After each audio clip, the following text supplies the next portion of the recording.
सर्वांना नमस्कार. ऑफिसवाला लव या स्टोरीचे 50 एपिसोड यापूर्वीच अपलोड केलेले आहेत. कृपया ते सगळे एपिसोड ऐकण्यासाठी आपल्या चॅनलला भेट द्यावी.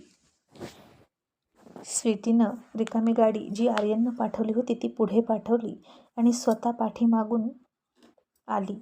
पण आर्यनला वाटलं ती आली नाही, म्हणून तो चिडून बेडरूममध्ये गेला. पिस्तूल घेऊन त्यानं गोळी झाडली.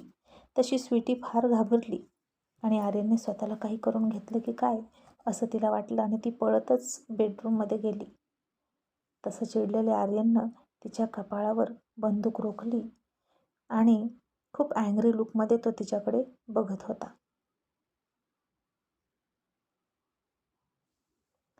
आणि ती घाबरली आणि म्हणाली, आर्यन काय झालं? तसं तिला बोलण्याची संधी न देता त्याने बंदुकीचं टोक तिच्या तोंडातच घातलं आणि स्वीटी आता खूप घाबरून त्याच्याकडे बघत होती.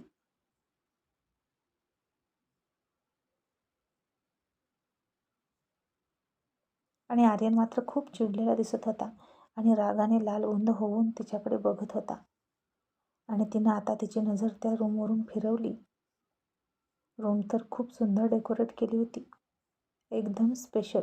आणि त्या रूमकडे बघून खूप रोमॅन्टिक फिलिंग येत होती. पण चिडलेल्या आर्यनकडे बघितलं की तिच्या सगळ्या फिलिंग कुठल्या कुठे गायब व्हायच्या. तिने आता भिंतीवर बघितलं तर आर्यननं आता गोळी झाडली होती आणि आर्यन आणि स्वीटी दोघांच्याही फोटोवर गोळी झाडली होती. एक साथ दोघांना संपवणार, तुझाही जीव घेणार आणि स्वतःचाही जीव देणार असं तो म्हणाला होता. आणि म्हणूनच की काय त्यानं त्या फ्रेमवर गोळी झाडली होती. इतका चिडला होता तो की त्यांच्याच आठवणी अशा खराब करत होत्या. आणि मग आर्यनने तिच्या तोंडातून पिस्तूल काढलं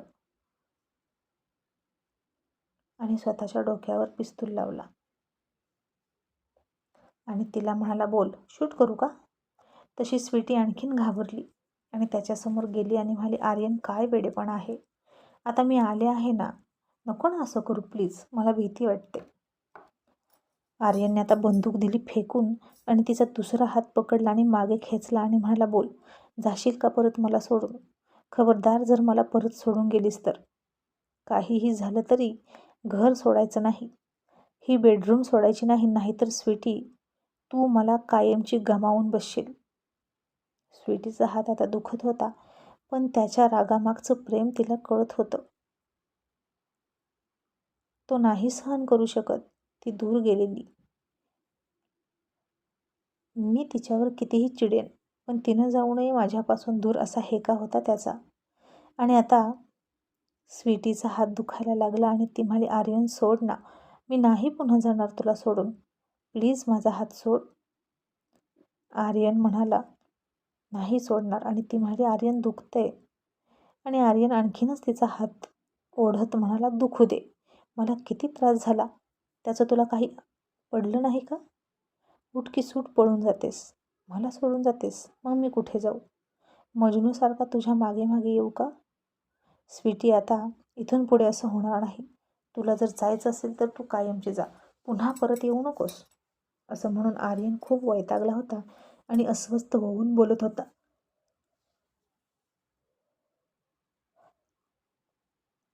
आणि स्वीटीला वाटायला लागलं की चुकलं की काय माझं इथून जाऊन. इथे राहिले असते तर कदाचित दोघांमधलं भांडण काही तासातच मिटलं असतं. पण असं दूर निघून जाणं योग्य नाहीच. अशानं गैरसमज वाढतो आणि नवरा बायकोतला दुरावासुद्धा वाढतो. आणि ती शहाण्या बायकोसारखी म्हणाली, Aryan sorry, I am really really sorry, मी नाही पण तुला सोडून जाणार, प्लीज मला माफ कर, तुझ्या जाणे मनला माफ कर. असं आर्यन. पण आर्यन काही गोष्टी अशा घडतात की मला इथून लांब जाऊ वाटतं, पण मी तरी काय करू? आणि आत्ताही मी आधीच बोलते तुला याबद्दल. तू माझ्यासाठी नेकलेस सिलेक्ट करायला आता निकीला का सांगितला? तुला माहीत आहे ना मला आवडत नाही. तू माझ्यासाठी काहीही आणलं असतं तरी मला चाललं असतं. आणि आर्यन मला वाटलंच मला तुला याचाही प्रॉब्लेम असणार. स्वीटी तुला तिच्यापासून का प्रॉब्लेम आहे ग? तुला परीपासून प्रॉब्लेम नाही, मग तिच्यापासून का प्रॉब्लेम आहे? दोघेही माझ्या फ्रेंड आहेत. आणि स्वीटी माझी, आर्यन, परी तुझी बेस्ट फ्रेंड आहे, पण ती असं कधीच वागत नाही.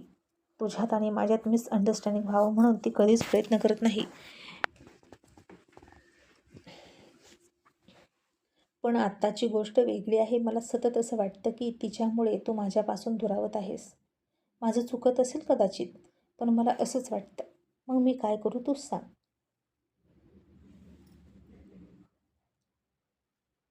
आणि आर्यन म्हणाला, ओके, तुला नाही ना तिनं सिलेक्ट केलेला सेट घालायचा तर नको घालू, पण मी तुझ्यासाठी आणखीन सेट आणलेले आहेत, ते तरी घेऊ शकतेस ना. आणि स्वीटी म्हणाली, आर्यन तू इतके सेट खरेदी केले माझ्यासाठी का? आणि आर्यन म्हणाला, नो, त्या निकीसाठी, तिच्यासाठी खरेदी केले मी ते सेट. फुलिश क्वेश्चन, असं म्हणून त्यानं डोकं पकडलं आणि खाली बसला. स्वीटी आता गालात हसली, त्याच्या जवळ जाऊन बसली आणि त्याच्या खांद्यावर डोकं टेकवून म्हणाली, आर्यन मूड ठीक कर ना, आज व्हॅलेंटाईन डे आहे ना. आर्यन पुन्हा चिडचिड करत म्हणाला, ओ या, रिअली? मला तर माहीतच नव्हतं. आणि म्हणून तू तिकडे होतीस ना? तुला खूप माहीत आहे म्हणून. आणि मला काहीच माहीत नाही म्हणून मी बुद्धू अशी रूम डेकोरेट करून बसलो ना. लिसन स्वीटी, मी तुझा नवरा आहे, फक्त घरी, आणि मी बाहेर आर्यन देसाई असेल. आणि माझी लाईफ तू कंट्रोल करू नकोस please. And my life my rule. मी माझ्या रूलनुसारच माझी लाईफ जगणार. Got it? मला माझ्या बिझनेस लाईफमध्ये कोणीही इंटरफेअर केलेला चालणार नाही. कोणीच नाही. इट मीन्स अगदी तूसुद्धा नाही. आणि स्वीटी आता गप्प बसली आणि म्हणाली, ओके बाबा, चल ना, मला भूक लागली, कॅन्डल लाईट डिनर करूया. आणि आर्यन, ही साडी कशी दिसते मला तू सांगितलंच नाही. तो आता काहीच न बोलता नुसता रागात होता. आणि ती म्हणाली, चल ना. आर्यन म्हणाला, मला भूक नाही, तू खाऊन घे, असं म्हणून रूममधून बाहेर गेला आणि पळतच जिने उतरून खाली गेला. इतक्यात पाठीमागून स्वीटी खूप जोरात ओरडली, आर्यन हेल्प मी, माझा हात. तसं आर्यनला वाटलं की पुन्हा धडपडली की काय, आणि पळतच पुन्हा जिने चढून वर गेला. आणि त्यानं बघितलं तर स्वीटी त्याच्याकडे बघून हसत होती आणि तिनं एका हातानं तिचा कान पकडला होता. आणि ती नाटक करते हे त्यानं बघितलं आणि पुन्हा गुस्सेमे लाल होकर तिथून निघाला स्टडीकडे जायला.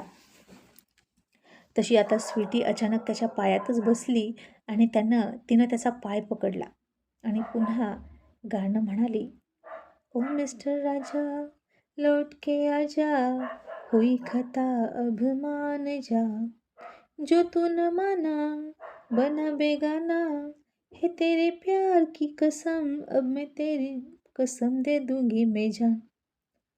असं म्हणून गाण्यातून स्वीटी आर्यनला म्हणवायला लागली. आणि आर्यन तसंच तोंड वाकडं करून रागात तिला म्हणाला, ओ जाने जाना पास ना आना, तेरी बातों में नहीं आऊंगा, जो तूने छेड़ा मैं भी हूँ टेढ़ा, है इस जवानी की कसम, तेरा बैंड में बजा के जाऊंगा. असं म्हणून आर्यनने तिच्यासमोर एक पंच नेला खूप रागात. आणि स्वीटीने थोडंसं हसून पाठीमागे तोंड घेतलं आणि पुन्हा कान पकडून म्हणाली, ओ मिस्टर राजा लौट के आजा, हुई खता अब मान जा. आणि आर्यन आता तरीसुद्धा चिडून खाली निघालाच. तसं स्वीटीने आता तिथलं पिस्तूल घेतलं, त्यानं मघाशी फेकलेलं, आणि लावलं स्वतःच्या डोक्याला आणि म्हणाली, आर्यन, आता खाली गेलास तर बघ.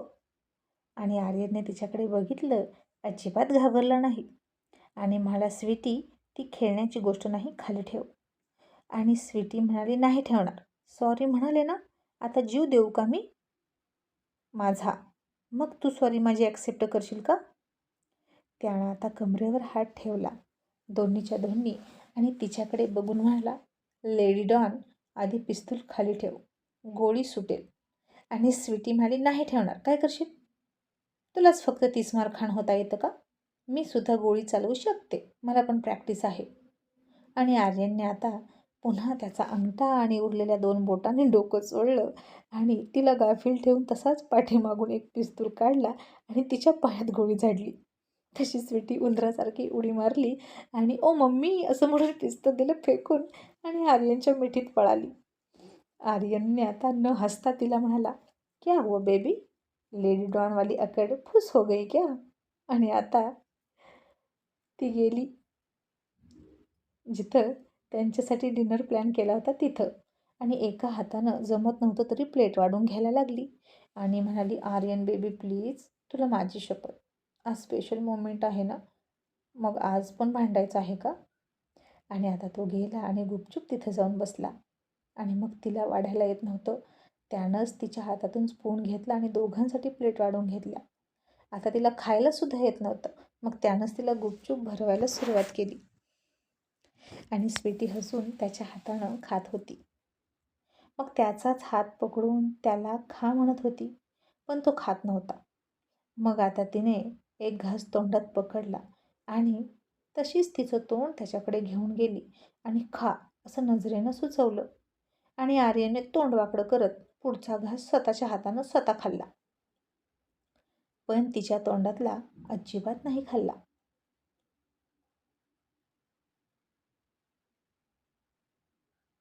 मग दोघांचाही डिनर झाला. त्यानं सरळ सगळे कपडे काढून फेकले आणि नाईट सूट घातला आणि लॅपटॉप घेऊन बेडवर बसला. आणि आता तो काही करणारच नाही का असं तिला वाटलं. पण आता तिचा हात फ्रॅक्चर होता, अशा अवस्थेत काही करावं असं त्याला वाटलं नाही. मग गिफ्टसुद्धा कशासाठी द्यायचं, नंतरच देता येईल असं त्यानं मनात ठरवलं होतं. आता त्याला कसं म्हणायचं की काहीतरी कर म्हणून तीही संकोचत होती. आणि 2 दिवस झालं बेडरूम सोडून तो किती संकोच वाटत होता तिला. ओ माय गॉड, आणखीन 8 दिवस जर मी त्याच्यापासून दूर राहिली ना, तर आम्ही दोघेही एकमेकांना ओळखणारच नाही. मग आता तिनं मोबाईलवर थोडीशी रोमॅन्टिक गाणी लावली, त्याला हिंट देण्यासाठी इनडायरेक्टली. आणि तो म्हणाला, स्वीटी मला डिस्टर्ब होतंय, प्लीज तू झोप. ती म्हणाली, आर्यन दाखव ना माझं गिफ्ट, आणि मी सगळे गिफ्ट ठेवणार माझ्याकडेच, असं ती मुद्दाम त्याला हट्ट करून म्हणाली.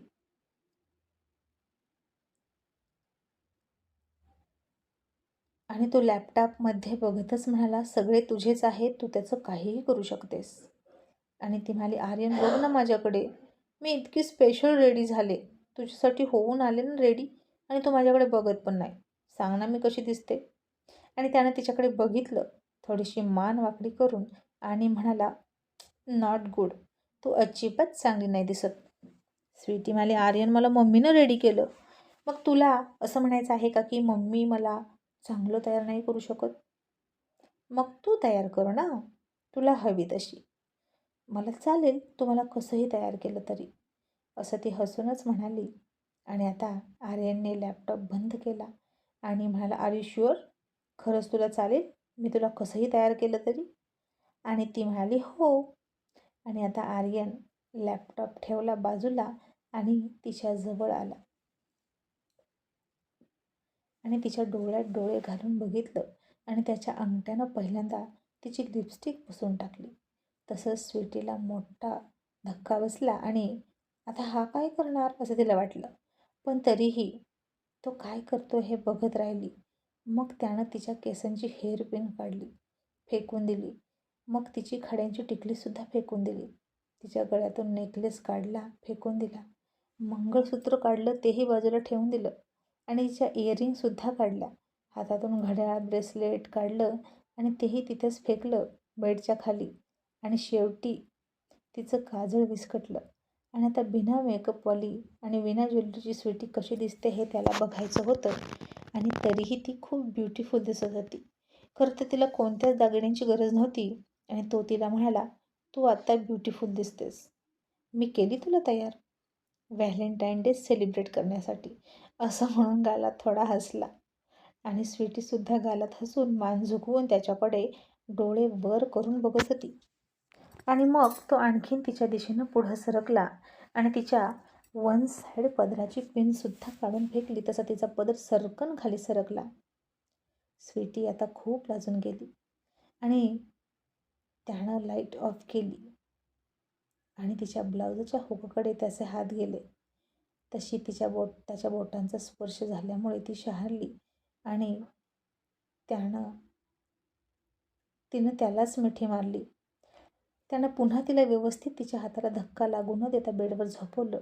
तिचे उरलेले कपडेसुद्धा तिच्या शरीरापासून दूर केले आणि स्वीटीवर प्रेम करायला सुरुवात केली आणि तिला किस करण्याकरता म्हणाला, happy Valentine day sweet heart,